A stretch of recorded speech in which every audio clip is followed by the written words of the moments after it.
Яңалыклар чыгарылышы үз ишин башлап жиберди. Студияда Алина Валиева, исәнмесез? Шартлау вакытында зыян күрүчеләр белән Мәскәү табиблары шөгыльләнә. РКБ табибларына Россиянең пешу буенча баш хирургы булыша. Үпкәләрнең 90%-тан артыгы зарарланса, исән калу мөмкинме? Чаллы табиблары аеруча авыр пациентны коткардылар. 14-19 йортында яшәүчеләр чаң суга. Аларның сүзләренчә, күршеләренең фатирында газ шартлауы ихтимал. Шартлау вакытында зыян күрүче ир-атны дәвалауга Мәскәү медикларын җәлеп иткәннәр. Хәзерге вакытта 70 яшьлек Чаллы республиканың клиник хастаханәсендә авыр хәлдә. Республика медикларына ярдәмгә Россиянең баш комбустиологы ярдәм итәчәк. Хирургиянең милли медицина тикшеренү үзәге директоры урынбасары Андрей Алексеев Казан табиблары белән телемедицина консультациясын үткәрде. Ир-ат хәзер ИВЛ аппаратында реанимация бүлегендә ята. Аның гәүдәсе 85%-ка тән җәрәхәтләре белән капланган. Табиблар аның хәлен авыр дип бәялиләр. Яхшы хәбәрләрдә бар. Чаллы табиблары мөмкине булмаган эшләделәр. Аларда үпкәләре 92%-ка зарарланган коронавируслы пациентны коткарып калды. Авыру катлаулы агымда үтә. Пациентның хәле начарая. Тик шулай да мөгъҗиза була. Табиблар ир-атны теге дөньяга китүдән коткарып кала. Алда әле озак дәвалану көтә, әмма иң мөһиме бүген ул мөстәкыйль сулый ала. Лилия Гатина теманы дәвам итә.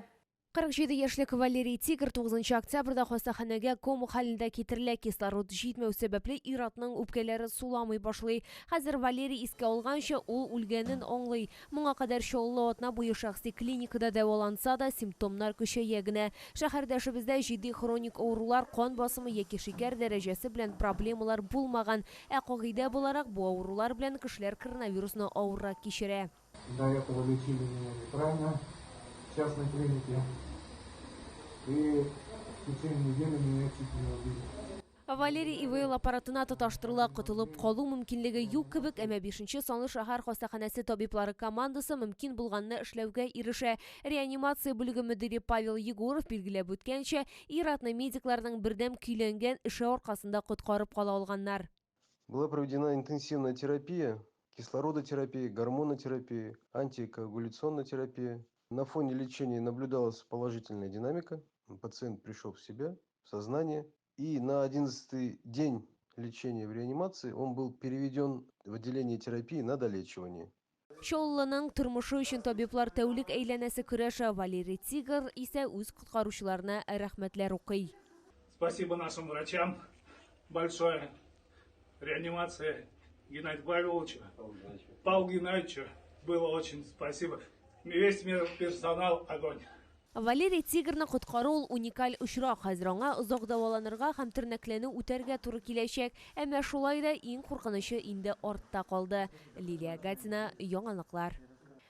Статистикага күз салыйк, соңгы тәүлектә Татарстанда яшәүче 176 кешедә COVID-19 диагнозы расланды. Чаллыда узган тәүлектә коронавирусның тагын 27 яңа очрагы теркәлде. Шулай итеп 28 октябрьгә Татарстан буенча коронавирус белән авыруның барлыгы 30233 очрагы билгеле. Аларның 24985 терелгән, 107се узган тәүлектә.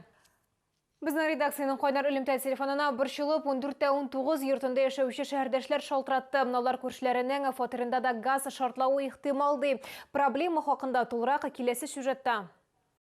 14-19 йортында яшәүчеләрне курку хисе биләгән. 5 катлы йорт фатирының берсендә 65 яшьлек пенсионер хатын яши. Ул күршеләре белән дә, идарә итү компаниясе белән дә элемтәгә чыкмый.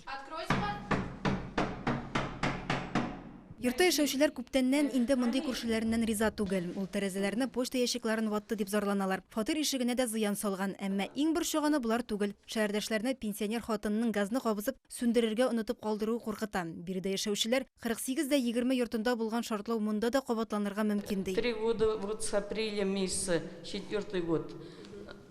Пожалуйста, помогите нам, чтобы этот газ не взорвался. Хоть с каким путем, хоть сделайте всевозможные и невозможные, чтобы газ техобслуживания это проверяли у нее. Кричит, стучит. Иногда вот и с топором, и с молотком бегает она. Она в подъезде вот так ходит.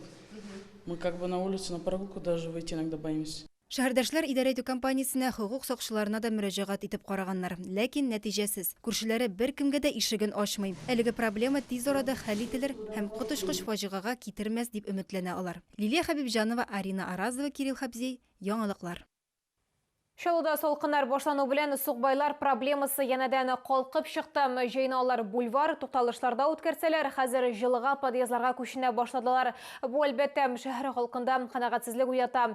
Шалуда билгеле тору урыны булмаган кешеләр өчен социаль адаптация үзәге эшли, ул авыр хәлдә калган кешеләрне вакытлыча яшәү урыны белән тәэмин итә. Документларын яңарта, эшкә дә урнаштыра. Әмма әлеге үзәк бөтен сугбайларны да сыйдыра алмый. Ни өчен хәбәрчебез Лилия Хәбибҗанова материалында. Ну, дети есть и внуки есть. Я к ним не хочу, нет. У них своя семья. Людмила Белоусова Чистайның Зур Талкыш авылыннан башкалар сыман эшләп хуҗалык мәшәкатьләре белән мәшгуль идем ди. Кибеттән кайтканда хәле начарланып китә, инсульт суга. Шуннан соң тормышы асты өскә килә. Сначала в больницу, потом, ну, думаю, одна этого выгнала сожителя, проводила подальше. Думаю, одна, надо носить воду. Воду убрали, колонку убрали. Скотин пропил. Думаю, что я одна не справлюсь. Людмила Белоусова кебекләр социаль адаптация үзәгендә бихисап. Әйтик, Надежда Яковлевага ни бары 27 яшь. Ул Казаннан. Күп кенә вакыт спиртлы эчемлекләр кулланып урамда сукбай булып йөргән. Хәзер бер кулы сизми, башына операция ясаганнар. Мать меня там, грубо говоря, не пускает, но она говорит, сама себя обеспечивай, вот так вот. То, что у меня полглавы нет, говорит, я не хочу, чтобы мои дети на тебя такое смотрели. Социаль адаптация үзәгенә йортсыз кешеләрне Татарстанның 16 районыннан кабул итәләр. Биредә алар ярты еллап яшиләр. Документларын яңарткач эшкә урнаштыралар, пенсионерларны интернатларга озаталар. Кайберләре бирегә яңадан кайта. Домик есть у меня в деревне. Газа, света нет, ни воды, ничего. Ну, летом я могу прожить там, а в зиму-то мне там замерзну. Ну, меня социально зашито. Ну, направили сюда. На адаптацию. Көннәр салкынайту белән үзәктә яшәргә теләүчеләр саны артачак ди йортсыз кешеләргә ярдәм итү үзәге директоры. Кызганыч, урыннар санаулы. Здание у нас ограничено, так скажем, по вместимости. Но я, как уже сказал, у нас всего лишь на 50 человек рассчитано. Для расширения у нас таких возможностей нет. По санитарным нормам для каждого проживающего в нашем учреждении рассчитано 6 квадратных метров жилой площади. Поэтому, к сожалению, мы дополнительных людей принять к себе не можем. Урын бушау белән белгечләр чиратта торучы йортсыз кешене кабул итәләр. Шалы сукбайлары да үз чиратын көтеп алыр дип өметләнәсе генә кала. Лилия Хәбибҗанова, Кирилл Хабзей, Яңалыклар. Дәүләт Думасы беренче укылышта 2031 елның 1 мартына кадәр гражданнарның җир кишәрлекләренә һәм торак бакча йортларына хукукларын рәсмиләштерүнең гадиләштерелгән тәртибен, шулай ук элеккеге хуҗалары дача амнистиясеннән файдаланмаган җир кишәрлекләрен мирас итеп алган гражданнарның хукукларын өстәмә рәвештә якларга мөмкинлек бирүче закон проектын кабул итте. Гадиләштерелгән механизм буенча нормалар 1998 елның 14 маена кадәр төзелгән һәм торак пункты шикләрендә дәүләт яки муниципаль милектә булган җир кишәрлекләрендә урнашкан торак йортларга кагыла. Гражданга хукукларын рәсмиләштерү өчен йортка ия булу фактын раслаучы документ белән җирле үзләре органына бер гариза бирергә кирәк булачак. Федераль закон проекты элеккеге җирдән файдаланучыларга даими файдалану хукукында бирелгән җир кишәрлекләренә варисларның хукукларын рәсмиләштерү мәсьәләсен хәл итәргә мөмкинлек бирәчәк. Гамәлдәге закон буенча мондый хукук мирас итеп алынмый. Шалуда халык санын исәпкә алу дәвам итә. Шәһәр халкының 25% инде җан исәптә катнашырга өлгергән. Исегезгә төшерәбез, халык санын исәпкә алучылар көн саен фатирларга йөри, алар сораштыру үткәрә. Шулай ук җан исәп анкетасын халык санын исәпкә алу пунктларына килеп яисә үзенә дәүләт хезмәтләре порталында үтәргә мөмкин. Әйтергә кирәк, шәһәр халкы әлегә бу мөһим чарага ышанычсыз карый. Халык санын исәпкә алу турында күп халык белми, һәм квартираларга безне кертмиләр. Кызлар шакып карыйлар, алар безне кертмиләр. Шул проблемалар инде күбесенчә. Өйдә булмаганнарга безнең кызлар 3 тапкыр баралар.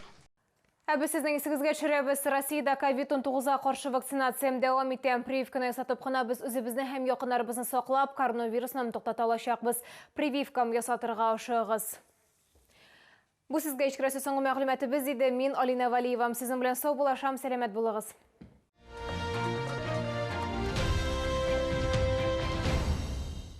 Только с 26 по 31 октября выставка продажи белорусской обуви из натуральной кожи. Мужские и женские коллекции осень-зима. Ждем вас в выставочном центре «Экспо-Кама». Клиника-центр репродуктивного здоровья более 5 лет оказывает хирургическую помощь в области гинекологии, урологии, хирургии. Пройди лечение по полису обязательного медицинского страхования, независимо от региона проживания.